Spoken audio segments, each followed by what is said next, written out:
Auntie Courthouse in Greenfield was always busy on Monday mornings. People rushed in and out, some looking worried, others relieved. The air inside was cold from the air conditioning that fought against the summer heat outside. In courtroom number 3, Judge Walter Simmons sat high on his bench. He was a man in his 60s with thin gray hair and thick glasses. People in town knew him well. Some respected him, but many feared him. Judge Simmons had been working in this courthouse for over 20 years.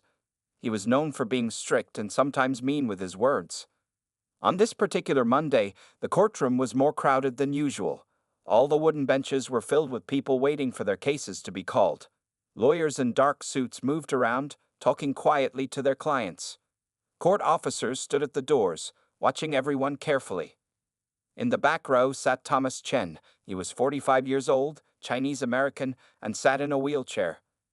Thomas wore a simple gray suit that looked a bit too big for his thin frame.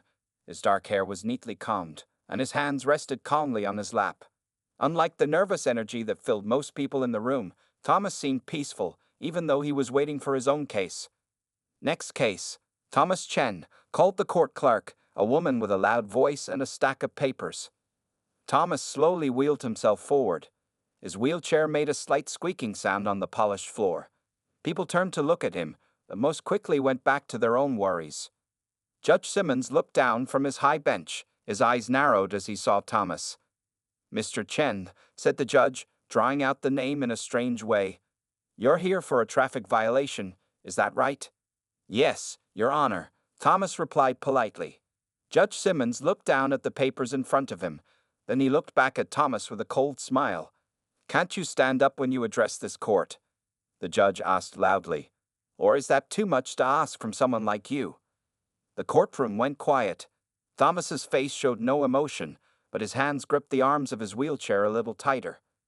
"I apologize, Your Honor," Thomas said. "I use this wheelchair due to my condition." "Your condition?" Judge Simmons repeated, making air quotes with his fingers. "And what condition would that be? Laziness? Or maybe it's something you brought with you from wherever you came from?" A few shocked gasps came from people in the courtroom. One of the lawyers looked down at his shoes, clearly uncomfortable. The court clerk stopped typing and stared at the judge with wide eyes. Thomas remained calm. "I was born in Chicago, Your Honor," he said simply. "Chicago, right?" said Judge Simmons with a laugh that had no humor in it. "And I suppose you learned to drive there too, because clearly you didn't learn the traffic rules that we follow here in Greenfield." "I made a mistake, Your Honor," Thomas said. "I admit that I didn't come to a complete stop at the sign." "A mistake," Judge Simmons repeated. "You people always have excuses, don't you? And now you roll in here in that chair expecting special treatment." The court officer near the door shifted uncomfortably. One woman in the audience whispered something to the man next to her. The feeling in the room was tense now. Thomas took a deep breath. His face remained calm, but something changed in his eyes. They became sharper, more focused. He looked directly at the judge. "Your Honor," Thomas said, his voice clear and strong. "May I please address the court properly?" Judge Simmons waved his hand. "Go ahead, Mr. Chen. Show us what you can do from your special seat." Thomas nodded. Then, slowly, he placed his hands on the arms of his wheelchair. The whole courtroom watched as Thomas Chen began to move. Everyone in the courtroom watched as Thomas Chen slowly pushed himself up from his wheelchair. His face showed a moment of pain, but he stood straight, holding onto the small wooden barrier in front of him. He was taller than he had appeared when sitting down. Judge Simmons's smug smile disappeared. He hadn't expected Thomas to actually stand. "Well, look at that," the judge said, trying to sound unimpressed. "The wheelchair is just for show, then?" Thomas looked directly at the judge. "No, Your Honor. I can stand for short periods, but I experience severe pain in my legs from an old injury. The wheelchair helps me get around without constant pain." A woman in the front row nodded with understanding. She knew how invisible disabilities worked. But Judge Simmons wasn't done yet. "So you can walk, but you choose not to." The judge's voice was full of doubt. "Convenient, just like how you chose to ignore our traffic laws, I suppose." Thomas took a deep breath. His hands were shaking slightly, but his voice remained calm. "Your Honor, I'd like to address the actual charge against me, if I may." "Oh, He speaks good English too, Judge Simmons said to the courtroom, as if sharing a joke. A few people shifted uncomfortably in their seats. Go ahead, Mr. Chen. Enlighten us all. Thomas nodded. The officer stated I failed to come to a complete stop at the intersection of Maple and 4th Street. I believe I did stop, but perhaps not long enough to satisfy the requirement. I'm willing to pay the fine. Judge Simmons leaned forward. That's it? No fancy excuse? No claim that the officer was picking on you because of how you look? The court clerk looked up from her computer, shocked by the judge's words. One of the lawyers in the room quietly closed his folder and started writing something on a notepad. No, Your Honor, Thomas replied. I respect our legal system too much to make false claims. Our legal system, Judge Simmons repeated with a snort. How generous of you to consider it yours too. Thomas's calm expression changed slightly. A small, confident smile appeared on his face. It is mine too, Your Honor. I'm an American citizen, just like you. An American with a Chinese name who can't follow simple traffic rules, the judge said. The fine is $200, double the usual amount because I believe you're lying about stopping at all. Whispers spread through the courtroom. The fine was clearly unfair. Thomas nodded slowly, still standing despite the obvious pain it was causing him. Before we finish, Thomas said, reaching into his jacket pocket, I'd like to introduce myself properly. Judge Simmons waved his hand dismissively. We know who you are, Mr. Chen. A traffic violator with a dramatic flair. Thomas pulled out a small leather wallet. He opened it and held it up. Actually, Your Honor, I'm Dr. Thomas Chen, head of the State Judicial Review Committee. I've been conducting anonymous observations of courtrooms throughout the state. The courtroom went completely silent. Even the usual creaking of the old wooden benches stopped, as if everyone was holding their breath. Judge Simmons's face turned white. His mouth opened and closed without making a sound. I've been visiting different courts, Thomas continued in his calm voice, to experience firsthand how our judicial system treats various citizens, especially those from minority backgrounds or with disabilities. The judge's hand moved to his glass of water, but he knocked it over. Water spilled across his papers. No one moved to help him. Today's interaction has been quite informative, Thomas said. Every word has been recorded, of course. He nodded toward a small device on the table in front of him. The court clerk's eyes were wide now. The lawyers in the room exchanged glances. One of them was silently mouthing, "Oh my God," to his colleague. Judge Simmons finally found his voice, though it came out higher than usual. Dr. Chen, I didn't realize who you were. Perhaps we can discuss this in my chambers. Thomas Chen slowly sat back in his wheelchair, relief visible on his face as he took the weight off his painful legs. I think everything that needed to be said was said right here in open court, don't you, Judge Simmons? The courtroom remained silent. You could hear a pin drop as Judge Simmons tried to recover from the shock of learning who Thomas Chen really was. The judge loosened his black tie like it was suddenly too tight around his neck. Dr. Chen, the judge said, his voice now softer and more respectful. There seems to be a misunderstanding here. I was simply trying to maintain order in my courtroom. Thomas sat calmly in his wheelchair. The confidence in his eyes was clear to everyone watching. Is that what you call it, Judge Simmons? Maintaining order by mocking a person's disability and making racist comments. People in the courtroom looked at each other. Some nodded in agreement with Thomas's words. A young court reporter in the corner typed faster, making sure to record every word of this unexpected scene. Judge Simmons wiped sweat from his forehead with a white handkerchief. Dr. Chen, please. My comments were not meant to offend. Perhaps my words were poorly chosen. Poorly chosen, Thomas repeated. He shook his head slowly. They seem very deliberately chosen to me, Judge Simmons, just as they have been for many others who have appeared before you. At this, the judge's eyes widened. What do you mean by that? Thomas reached into his briefcase and pulled out a thick folder. The Judicial Review Committee has received 17 complaints about your conduct in the past year alone. Complaints about how you treat minorities, women, and people with disabilities differently than others in your courtroom. Whispers spread through the room. A middle-aged woman in the back nodded vigorously. A black man in a blue suit near the front crossed his arms and stared hard at the judge. Complaints can be filed by anyone, Judge Simmons said, trying to sound dismissive. That doesn't make them true. Which is exactly why I'm here today, Thomas replied. To see for myself. And what I've seen is exactly what was reported to us. He opened the folder and glanced at some papers inside. Disparaging remarks. Unequal treatment. Harsher penalties based on a person's background rather than their actions. Judge Simmons's face turned red. He banged his gavel loudly. This is still my courtroom, Dr. Chen. For now, Thomas said quietly. Those two words hung in the air like a storm cloud. Judge Simmons looked around at the faces watching him. For perhaps the first time, he realized how many people were witnessing this moment. Court is in recess for 15 minutes, the judge announced suddenly, standing up. Dr. Chen, please join me in my chambers immediately. Thomas shook his head. No, Judge Simmons.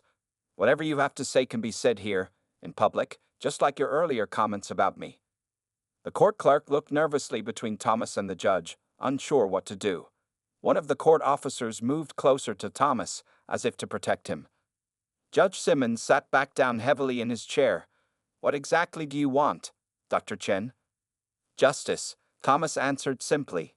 Equal treatment under the law for everyone who enters this courtroom, regardless of their race, gender, or physical abilities. An older woman in the front row clapped once, then quickly covered her mouth when the court officer looked at her. And, Thomas continued, I will be filing an official report about today's proceedings. The committee will review it, along with the other complaints against you. They will decide what happens next. Judge Simmons gripped the edges of his desk. Are you threatening me with removal from the bench over one traffic case? Thomas's expression remained calm. This isn't about a traffic case, Judge. This is about a pattern of behavior that undermines the public's trust in our justice system. A system that should work fairly for everyone. Several people in the audience nodded in agreement. A young lawyer in the front row was frantically taking notes. You can't possibly understand the pressures of this job, the judge said, his voice now almost pleading. I understand that power can reveal who a person truly is, Thomas replied. And today, you showed everyone exactly who you are. Judge Simmons looked around the courtroom, at all the faces watching him. Some showed surprise, others satisfaction. A few even seemed to be hiding smiles. The judge suddenly looked much older and smaller on his high bench. Court is adjourned for today, he said quietly and stood to leave. But no one moved. All eyes remained on Thomas Chen, the man who had come into this courtroom in a wheelchair and changed everything. The next morning, news about what happened in Judge Simmons's courtroom was everywhere. The local newspaper had a front-page story with the headline, State Judicial Review Head Experiences Discrimination in Greenfield Court. People all over town were talking about it. Thomas Chen arrived at his hotel room after a long meeting with the county's chief judge. He was tired. Using his wheelchair, he moved to the desk where his laptop was open. The pain in his legs was worse today after standing in court yesterday. Thomas took his medicine with a glass of water inside. His phone rang. The screen showed it was Maria Lopez, another member of the Judicial Review Committee. Hello, Maria, Thomas answered. Thomas, are you okay? I just heard what happened yesterday, Maria said, her voice full of concern. I'm fine, Thomas assured her. But it was exactly what the complaint said. Judge Simmons treated me differently as soon as he saw my wheelchair and heard my name. Do you have proof? Maria asked. Thomas smiled slightly. Everything was recorded, and there were at least 50 witnesses. On the other side of town, Judge Walter Simmons sat alone in his large office. Papers were scattered across his desk, but he wasn't looking at them. Instead, he stared out the window at the courthouse parking lot. His secretary had already told him that 3 news vans were outside waiting to talk to him. There was a knock on his door. Come in, he said, his voice tired. Judge Harold Wilson, the chief judge for the county, walked in. He was older than Simmons, with white hair and a serious face. Walter, Chief Judge Wilson said, we need to talk about yesterday. Judge Simmons turned from the window. Harold, you know me. 23 years on this bench. I've always done my job well. Chief Judge Wilson sat down across from him. I've read the initial report from Dr. Chen, and I've seen the recording. Judge Simmons's face fell. There was a recording. Yes, and it's bad, Walter. Very bad. The chief judge placed a folder on the desk. The things you said, they can't be explained away as a simple misunderstanding. It was one case. Judge Simmons argued weakly. No. Chief Judge Wilson shook his head. After Dr. Chen filed his report, we received 12 more complaints this morning alone. People who were in your courtroom over the past few months. They're saying they experienced similar treatment. Judge Simmons put his head in his hands. What happens now? The Judicial Review Committee is meeting tomorrow. They'll decide if there should be a formal investigation. Chief Judge Wilson stood up. Until then, you're suspended from all court duties. At the local coffee shop near the courthouse, 3 court clerks sat together during their lunch break. They couldn't talk about anything except what had happened with Judge Simmons and Dr. Chen. I always felt uncomfortable when the judge talked to people like that, said Lisa, the youngest clerk, but I didn't know what to do about it. None of us did, agreed Tom, who had worked at the courthouse for 12 years. He was a judge.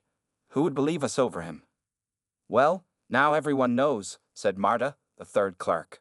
Dr. Chen showed us all that no one is above the law, not even judges. Back in his hotel room, Thomas finished writing his official report. It was detailed and fair, including exactly what happened and what was said. He attached the audio recording as evidence. As he was about to send the report, Thomas received an email. It was from a woman named Sarah Johnson. The subject line read, "Thank you for standing up to Judge Simmons." Thomas opened the email and read, "Dr. Chen, you don't know me, but I was in the courtroom yesterday. 3 months ago, Judge Simmons treated my son, who has autism, very badly during his minor traffic case. My son was so upset he hasn't driven since then. I didn't know who to complain to, but after seeing you yesterday, I found the courage to file a complaint. Thank you for showing us that we deserve respect in the courtroom, too." Thomas sat back in his wheelchair, reading the email again. This was why he had become part of the Judicial Review Committee. Not to punish judges like Simmons, but to make sure the legal system worked fairly for everyone. He sent his report and then replied to Sarah's email with one simple message. Justice should see everyone equally. Thank you for speaking up. 3 days after the courtroom incident, the Judicial Review Committee called an emergency meeting. The large conference room in the state capitol building was filled with all 9 committee members. Thomas Chen sat at the head of the long table. Everyone had serious faces as they reviewed the evidence against Judge Simmons. "The recording is clear," said Robert Jackson, a committee member who had been a judge himself for 30 years before retiring. "Judge Simmons's comments were inappropriate and showed clear bias. And we've received 27 new complaints in just 3 days," added Diana Williams, another committee member. She held up a thick stack of papers. People who saw what happened with Dr. Chen now feel brave enough to come forward about their own experiences. Thomas nodded. "These complaints show a pattern. It wasn't just one bad day. This has been happening for years." Meanwhile, at his home across town, Judge Walter Simmons sat in his living room. The TV was on, showing a local news channel. His own face appeared on the screen with the words, "Judge under investigation," below it. He quickly turned it off. His wife, Eleanor, brought him a cup of coffee. "Walter, you need to eat something. You haven't had a proper meal in days." Judge Simmons shook his head. "How can I eat? My career is over, Eleanor. Everything I've worked for, gone because of one man in a wheelchair." Eleanor sat down across from him. "Walter, be honest with yourself. This isn't about Dr. Chen. It's about how you've been treating people in your courtroom for years." The judge looked at his wife in surprise. "What do you mean?" "I've heard stories from people at church, at the grocery store," Eleanor said softly. "They've been talking about it for years, but I didn't want to believe it. I told myself they were exaggerating." Judge Simmons's face fell. Even his wife knew. "I never meant to. I just wanted to keep order in my court." "By making people feel small?" Eleanor asked. "That's not justice, Walter." Back at the committee meeting, Thomas was showing his colleagues a chart. "These are the statistics from Judge Simmons's courtroom over the past 5 years, he explained. People of color received higher fines and longer sentences than white defendants for the same offenses. Women were interrupted more often than men, and people with disabilities were questioned about their conditions in ways that had nothing to do with their cases. The committee members looked at the numbers with serious faces. "The evidence is overwhelming," said Maria Lopez. "We need to take action." I agree, said Thomas. But I want to be clear about something. This isn't about punishing one judge. It's about fixing a problem in our system. Just then, Thomas's phone buzzed. He looked down and saw a text message from his doctor. The message read, "Test results are in. Need to see you tomorrow. Important." Thomas felt a moment of worry. His health had been getting worse lately. The pain in his legs was just one part of it, but he pushed those thoughts aside. He had work to finish here first. "We'll vote now," Thomas announced to the committee. "All in favor of proceeding with a formal investigation into Judge Walter Simmons's conduct, please raise your hand." All 9 hands went up. "It's unanimous," Thomas said. "The investigation begins tomorrow." At the local courthouse, people were gathering outside. Some held signs that read "Equal justice for all" and "No more bias in our courts." Sarah Johnson, the mother who had emailed Thomas, was there with her teenage son. "Do you think anything will really change, Mom?" her son asked. Sarah watched as more people joined the peaceful demonstration. "I think it already has, honey. For the first time, people are talking about what happens in those courtrooms. And more importantly, people are listening." Inside the courthouse, court clerks were busy answering phones. Since the story broke, people had been calling with their own stories about Judge Simmons and other judges too. "It's like a dam breaking," Lisa the clerk said to her coworker. "All these stories that people were afraid to tell before." Thomas Chen had opened more than just an investigation.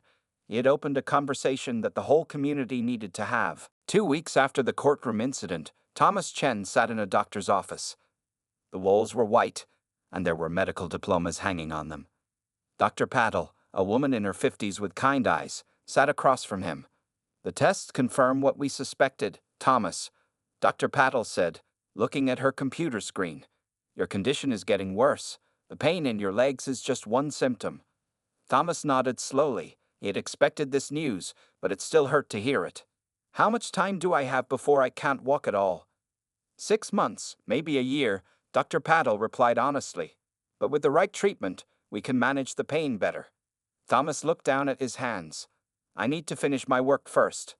This case with Judge Simmons is too important." Dr. Patel frowned. "Your health should be your priority, Thomas." "Justice is my priority," Thomas said firmly. "I'll start the new treatment next month, after the hearing." Across town, the formal investigation into Judge Simmons's conduct was in full swing. The committee had set up temporary offices in the county courthouse. Every day, more people came forward to tell their stories. Maria Lopez interviewed a young man named Jamal Washington. He sat nervously in the small office, his hands folded in his lap. "Mr. Washington, can you tell me about your experience in Judge Simmons's courtroom?" Maria asked. Jamal took a deep breath. "It was last year. I got a speeding ticket. When I tried to explain what happened, Judge Simmons cut me off. He said, 'I've heard enough excuses from people like you.' Then he gave me a fine that was twice what my friend got for the same offense the week before." "Your friend is?" Maria asked, already guessing the answer. "White?" Jamal said simply.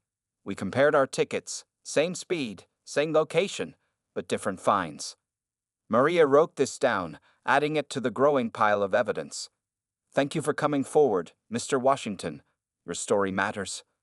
Meanwhile, Judge Simmons's lawyer, a sharp-dressed man named Richard Bell, was meeting with his client at the judge's home. "The evidence against you is substantial, Walter," Richard said, looking through papers.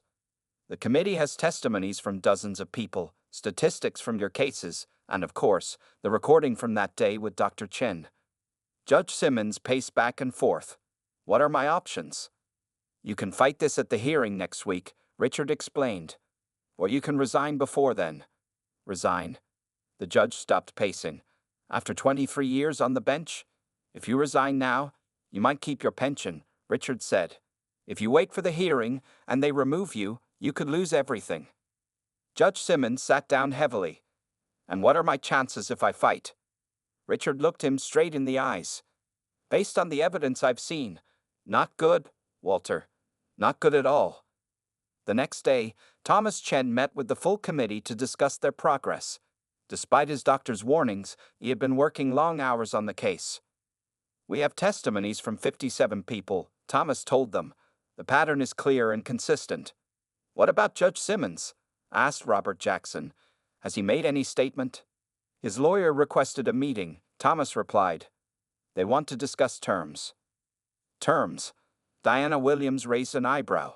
Does that mean he's considering resigning? Possibly, Thomas said. But I want to be clear about our goal here. This isn't just about one judge losing his job. It's about changing the system that allowed this to happen for so long. The committee members nodded in agreement. Just then, there was a knock on the door. A young assistant entered with an envelope. This just arrived for Dr. Chen, she said, handing it to Thomas. Thomas opened the envelope and read the letter inside. His expression remained calm, but his colleagues could see something had changed. Judge Simmons has resigned, effective immediately, Thomas announced. His letter states that he recognizes that his actions have damaged public trust in the judicial system. The room was quiet for a moment. Then Diana spoke. So it's over? Thomas shook his head. No, this is just the beginning.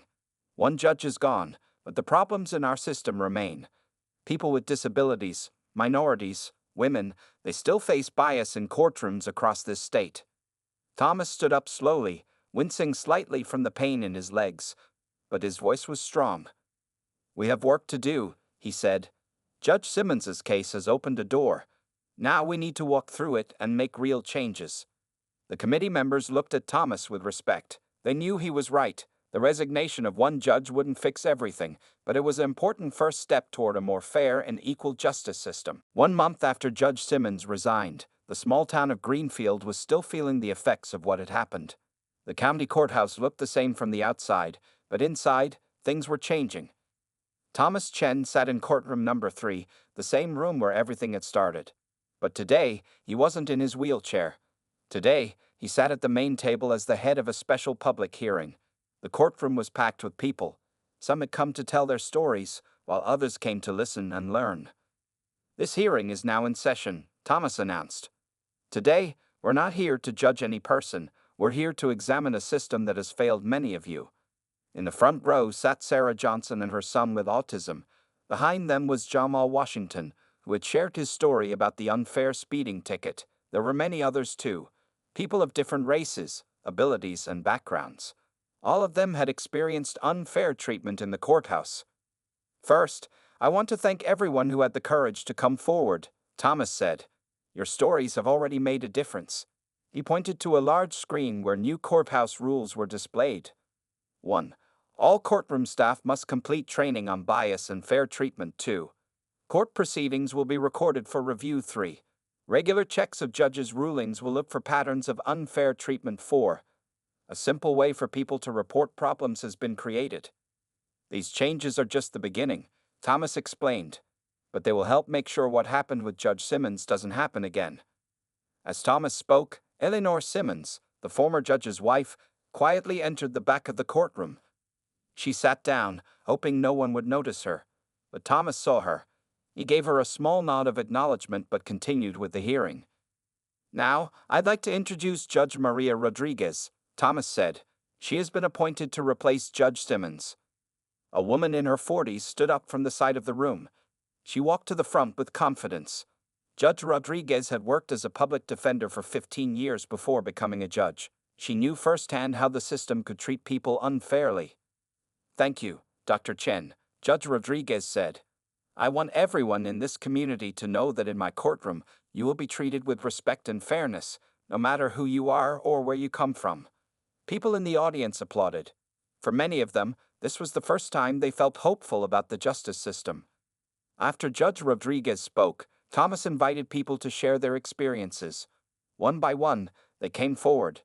Some stories were short, others long. Some people cried as they spoke, but all of them were finally being heard. During a short break, Eleanor Simmons approached Thomas in the hallway. Dr. Chen, she said quietly, I wanted to thank you. Thomas looked surprised. Thank me? I thought you would be angry about what happened to your husband. Eleanor shook her head. Walter needed to face the truth. For years, I ignored the signs. I heard stories about how he treated people, but I didn't want to believe them. And now, Thomas asked. Now he's starting to understand the harm he caused. Eleanor said. He's seen a therapist. He's reading books about bias and privilege. It's not easy for him, but it's necessary. Thomas nodded. That's good to hear. He'll never be a judge again, Eleanor added. But maybe he can learn to be a better person. Back in the courtroom, the hearing continued until late afternoon. As it ended, Thomas remained seated while people filed out. The pain in his legs was bad today, but he didn't want to use his wheelchair. He needed people to see him standing strong, at least for a little while longer. Maria Lopez, his committee colleague, noticed his discomfort. Thomas, you should rest. You've been pushing yourself too hard. I'll rest when we're finished, Thomas replied. We still have 7 more counties to visit, 7 more courthouses that need the same review. Maria looked worried. But your health? We'll have to wait, Thomas said firmly. Some things are more important than my pain. As the last people left the courtroom, Thomas finally allowed himself to sink back into his chair. His body might be getting weaker, but his determination was stronger than ever. He had started something important, and he was going to see it through to the end. 6 months after the hearing in Greenfield, a special ceremony was held at the state capitol building. The large marble hall was filled with people from across the state. At the front of the room, a podium stood with the state seal on it. Beside the podium was Thomas Chen in his wheelchair. Thomas looked different now. He had lost weight, and his face showed signs of his ongoing health battle, but his eyes still had the same determination that had changed so much in the past 6 months. The governor of the state, a tall woman with silver hair, approached the podium. Today, we gather to celebrate the passing of the Equal Justice Act, she announced. This new law will ensure that every person who enters a courtroom in our state will be treated fairly and with respect, regardless of their race, gender, disability, or background. The crowd applauded loudly. Many of the people there have been part of Thomas's journey from the beginning. Sarah Johnson and her son were in the front row. Jamal Washington stood with a group of young activists who had helped gather stories from people across the state. This law would not exist without the courage and determination of one man, the governor continued. Dr. Thomas Chen showed us all that one person can make a difference. He not only exposed unfairness in our system but worked tirelessly to fix it. The governor turned to Thomas. Dr. Chen, would you like to say a few words? Thomas nodded and wheeled himself to the podium. The crowd went quiet. Everyone knew that his health had gotten worse, and this might be one of his last public appearances. Thank you, Governor, Thomas began, his voice not as strong as it once was, but still clear. 6 months ago, I went to a small courthouse in Greenfield. I went there because of complaints about a judge. What I found was more than just one person's bias. I found a system that needed to change. Thomas paused and looked out at the faces watching him. Since that day, we have reviewed 23 courthouses across our state. We have trained over 200 judges and court staff, and we have heard from more than 500 people who experienced unfair treatment. In the back of the room stood Eleanor Simmons. Next to her was her husband, Walter, the former judge. He looked older now and humbler. He had come to listen, not to speak. This new law is important, Thomas continued. But laws are just words on paper unless people enforce them. That's why I'm proud to announce the creation of the Judicial Fairness Committee. This permanent committee will continue the work we started. They will make sure that what happened in Greenfield never happens again.